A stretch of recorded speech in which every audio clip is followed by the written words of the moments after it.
stance variation, you're going to need a resistance band attached to an object relatively low. No more than knee height is really where the band should be coming from.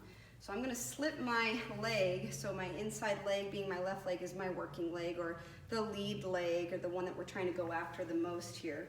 Okay? And we're talking about a split stance or a split squat.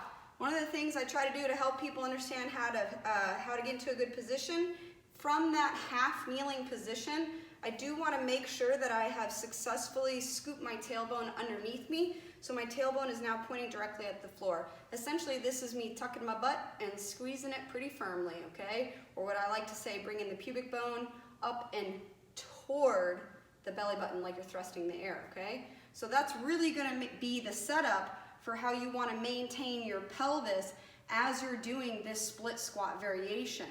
The band serves as a reminder not to allow the foot or ankle to roll out, in essence a loss of that first knuckle, that first metatarsal, and also this idea of just gently keeping the hugging the leg in, or keeping almost a compression between both legs now hugging in. This is actually what's going to help us create better frontal plane stability.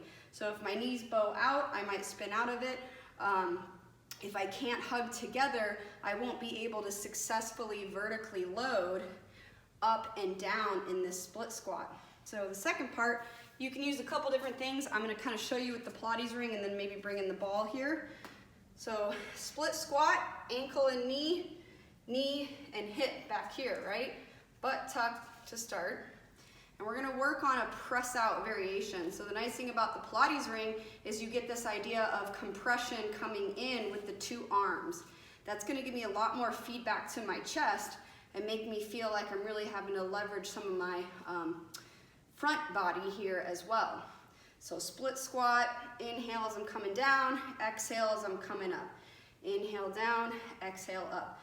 But now what makes it more triplanar is we're going to add in a rotation over that lead leg. Remember I said this is going to be my major working leg.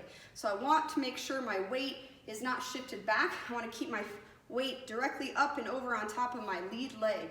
So here's my press out position, and as I drop or descend vertically, I'm going to rotate about 15 degrees past that knee. So I'm looking straight out at a diagonal from that knee ankle connection there.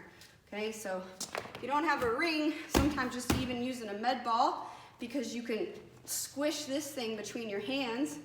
You want to reach the arms forward as you rotate and then come back to center. So I'm reaching forward, but I'm not lurching. I still got my butt tucked underneath me. Reach with the arms, rotate out the lead leg, exhale. Inhale, resets. Exhale, drop down, and think again about hugging the legs towards each other, which helps you to press through the instep of the foot. Usually, if done well, if you've got that good alignment, you might get a little fatigue on those adductors and internal rotators on that lead leg. Hopefully you're getting a lot of sensation to your side core since you're going through a slight twisting motion of the upper body. So that's going to connect those obliques, so side muscles, to the inner thighs, and connect that back to your powerhouse and your pelvis, your glutes. Give that a try and let me know if you have questions.